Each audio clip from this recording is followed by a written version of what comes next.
हामी कति पनि ढिला नगरी आजको हाम्रो अतिथि वक्ता अखिल क्रान्तिकारी कर्णाली प्रदेशका उपाध्यक्ष तथा युवा नेतृत्व प्रकाश विगत सरगम सरलाई कार्यक्रममा स्वागत गर्छौं। स्वागत छ यहाँलाई कर्णाली पडकास्टमा। धन्यवाद यहाँलाई। धन्यवाद। सर, जाजरकोटको माटोबाट सुरु भएको तपाईको जीवन यात्रा कस्तो सङ्घर्ष र अनुभवबाट गुज्दै यहाँसम्म आइपुग्यो र कस्तो छेडले तपाईलाई यो राजनीतिक र संगठनात्मक यात्रामा लाग्न प्रेरित गर्यो, थोरै बताइदिनुस् न।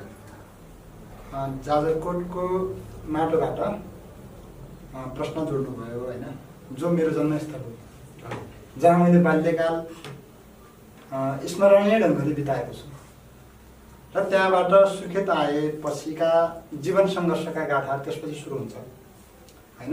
सबैको जीवन गतिशील छ, जीवन आफैमा चक्र हो, जुन चक्रमा प्रत्येक मानिसले सङ्घर्ष गरिरहेको हुन्छ। सामान्यतया तपाईँलाई म उदाहरणको लागि हुन्छु, एकजना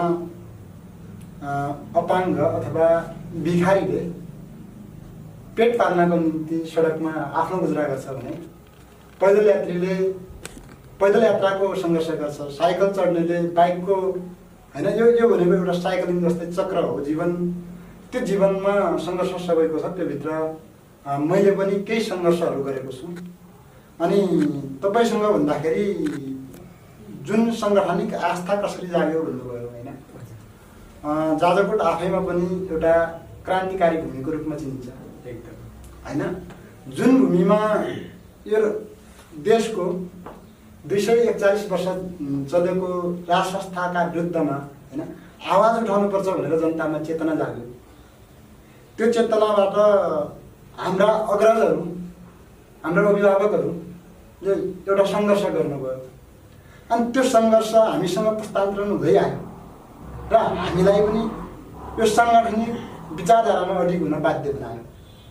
अहिले हामी त्यही विचारमा अडिग भएर अहिले पनि समाजमा भएका समानताहरूका विरुद्धमा हैन, समाजभित्र भएका व्यथितिका विरुद्धमा बोल्नुपर्छ भन्ने आशयका साथ अगाडि उभिएका छौँ र सङ्गठनको नेतृत्व गर्छौँ भन्ने परिकल्पनाका साथ अगाडि बढेका छौँ। एकदमै